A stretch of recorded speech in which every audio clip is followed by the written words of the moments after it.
At bago tayo magsimula sa ating kasayahan sa Panginoon pa rin, ay manalangin muna tayo. Glory to God. Let's pray. Let's pray na nga.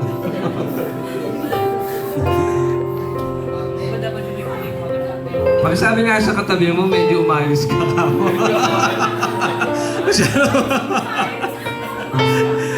Alright. Hindi, ganun lang tayo sa pamilya na ito. Amen? So, isang dahilan kung bakit the Lord has established His church dito, the same thing like, meron tayong pamilya rito. Hindi man natin kasama yung mga pamilya natin physically, pero actually yung katabi mo, yan na po yung pamilyang ibinigay ng Diyos sa atin dito sa Saudi Arabia. Palakpakan nga natin ang Diyos sa kanilang mga buhay. Sabi mo sa katabi mo, ikaw ang pamilya ko rito. Amen. Sige, if you want to stretch forth God's blessing to them, itaas natin ang ating mga kamay sa mga pinagpalang nagdiriwang ng kanilang kaarawan as a channel of God's blessing unto them. Come on, church, I can sense the Spirit of God rising in this place. Hallelujah! Woo! I can feel the greater glory of the Lord in this place right now, Lord God. Let's pray in the most precious name of Jesus. Lord, salamat dahil meron kaming Kristo sa aming puso. Thank you, Lord. Kristong nagbigay sa amin ng kaligtasan, kagalakan, kapayapaan, at higit sa lahat, yung nagpadama ng tunay na pagmamahal sa amin. Salamat, O Diyos, at sa pagkakataon na ito, lalo sa buhay ni na Brother Alvin, si na Brother Aris. Ano pa nga ba yung maaring sasabihin nilang hihilingin nila sa kanilang buhay? You have made them satisfied. You have made them contented. You have filled them with joy and laughters. You have filled their heart with love. At salamat din sa mga taong nakapaligid sa kanila. Kay Alvin, sa kanyang mapapangasawa si Pamela at ang kanyang mga magulang. Si Brother Aris, O Diyos, ang kanyang pamilyang nagmamahal sa kanya. Amen. Ang kanyang asawang laging sumusuporta sa kanya. At ang kanilang baby, O God. Lord, may your hand be upon them. Yes, Lord. And release your blessing unto them. I can sense the hand of God in this place. And may the blessings, ang basbas ng kapangyarihan ng iyong Espiritu Santo ay dumaloy sa kanilang buhay. Patuloy kanilang maranasan, lalo't higit ang iyong kalapitan. Salamat for this God-fearing man.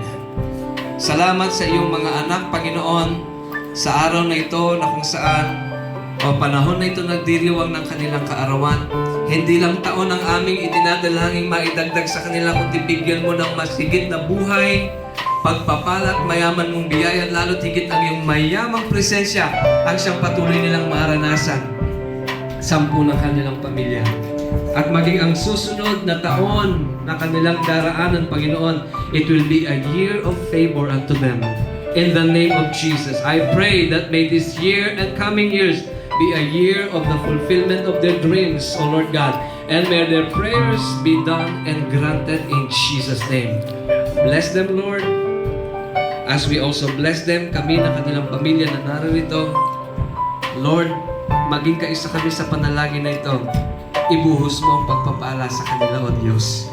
Salamat, Panginoon, at kung ano man ang desire ng kanilang mga puso, O Diyos, Ikaw ang nakababasa nito. Bless their plans, bless their dreams, O Lord God, at lalo mong dalangin, Panginoon, maging ilaw, maging asin sila, at lalo mong magamit, Panginoon, sa kapahayagan ng iyong Ebanghelyo, O Diyos, sa pangalan ni Jesus.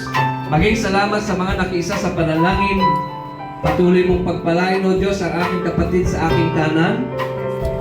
Declare God's blessing sa iyong kapatid sa iyong kanan. At ang aking kapatid sa aking kaliwa, O Diyos. Maging sa aming likuran at sa aking harapan, O Diyos, ay patuloy mong pagpalain.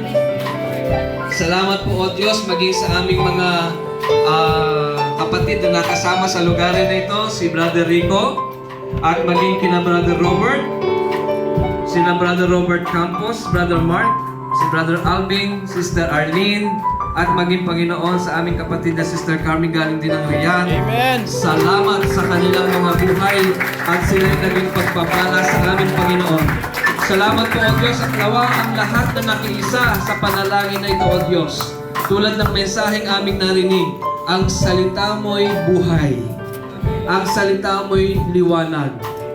Nawa, O Diyos, ang mga salita at binhi na ito maitanim sa bawat matatabang pusong naririto, O Diyos. At ito'y lumago at ito'y mamunga sa pangalan ni Jesus. May the blessings of the Lord make everyone's rich.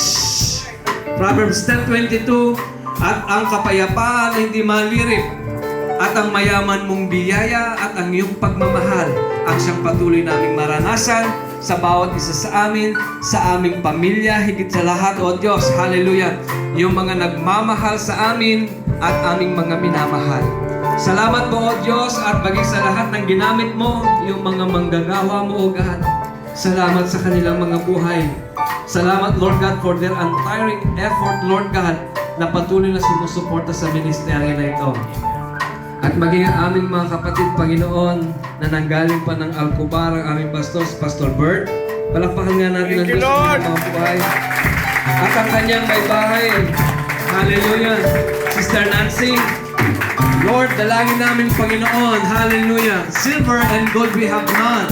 But one thing we ask and pray for, ang mayaman mong presensya, ang siyang sumama sa kanila, just as you bless their coming in this place, bless their going out.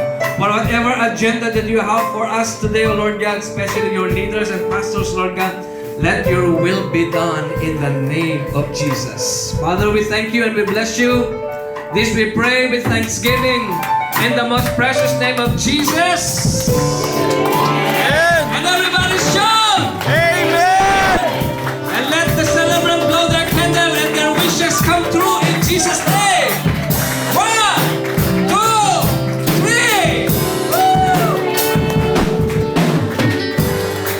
Sige po, lapitan natin sila tayo bumati. Happy birthday, happy birthday.